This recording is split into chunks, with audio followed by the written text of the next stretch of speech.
Why do over 60% of young tech lovers say building a PC is on their bucket list? What changed, from dusty garages to RGB-lit setups? Let's find out. Back in the day, PCs were mysterious boxes only the bravest hobbyists dared to pry them open.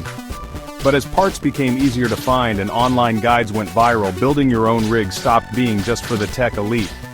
Suddenly it was about more than just function, it was a form of self-expression. Colorful cases, custom lighting, see-through panels, your PC became your canvas. Online communities supercharged the trend. Forums, subreddits, and YouTube channels made troubleshooting and flexing your builds a global thing. Brands caught on, dropping gamer-centric gear that turned hardware into a lifestyle. Now building a PC isn't just about saving cash or boosting frames per second, it's about creativity, community, and showing off what makes you unique. So if you haven't popped open a case yet, maybe it's time to join the club.